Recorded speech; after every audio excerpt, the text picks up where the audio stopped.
مساجد کی تعمیر بہت ہی اجر و ثواب کا کام ہے، اور کیوں نہ ہو کہ خود ہمارے پیارے آقا صلی اللہ تعالیٰ علیہ وسلم نے بنفس نفیس مسجد کی تعمیر میں حصہ لیا۔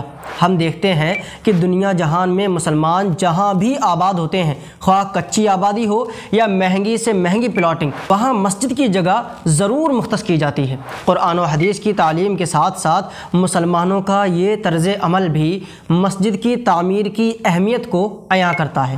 البتہ یہاں ہمارا مقصد مسجد کے انتظامیہ کے لیے مسجد کے تعمیراتی کاموں میں ضروری احتیاطوں کو بیان کرنا ہے۔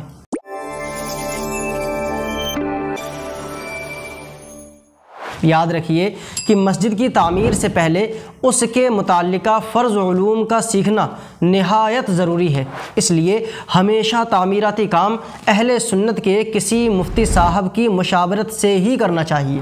مسجد کی تعمیر و تزئین کا کام خواہ مسجد کے انتظامیہ اہل علاقہ کے تعاون سے کر رہے ہوں یا کوئی ایک صاحب سربت مسلمان اپنی مرضی سے کروا رہا ہو، شرعی احکامات کا جاننا اور ان کے مطابق ہی کام کرنا ضروری ہے۔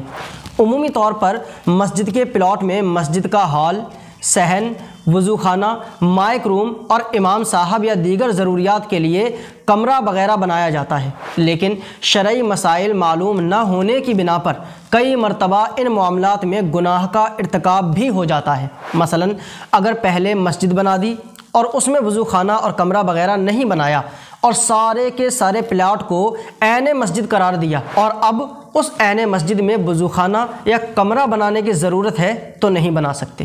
بعض مرتبہ پرانی مسجد کو شہید کر کے نئی تعمیرات کرتے وقت بھی بہت سی بے احتیاطیاں ہوتی ہیں۔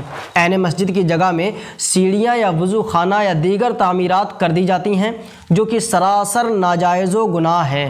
اس لیے مسجد کے انتظامیہ کو چاہیے کہ ہر طرح کا تعمیراتی کام کرنے سے پہلے مفتیان اکرام سے رہنمائی لازمی حاصل کریں۔ جہاں مسجد کے انتظامیہ میں ایک سے زائد افراد شامل ہوں، وہاں ہر کام باہمی مشاورت سے ہی کرنا چاہیے۔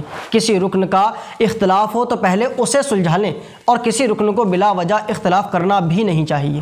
مسجد چھوٹی ہو یا بڑی، نقشہ لازمی بنوائیں اور اتنا ہی کام شروع کروائیں جتنی رقم کا انتظام ہو۔ اگر مسجد کی موجودہ عمارت سے مسجد کی ضروریات اور دینی خدمات بحسن و خوبی انجام پا رہی ہوں تو صرف اس لیے کہ مسجد کے لیے رقم جمع ہے تو نئی تعمیرات کروا دیں، یہ درست نہیں ہے۔ بلکہ اگر ایک مسجد میں سب سہولتیں اور ضرورتیں بحسن انداز موجود ہیں تو رقم دینے والے کا ذہن بنانا چاہیے کہ کسی غریب علاقے کی زیر تعمیر مسجد کو مکمل کروا دیں۔ اللہ تعالی ہم تمام لوگوں کو صحیح طور پر شریعت کے مسائل سیکھنے اور ان کے مطابق عمل کرنے کی توفیق عطا فرمائے۔ آمین۔ السلام علیکم۔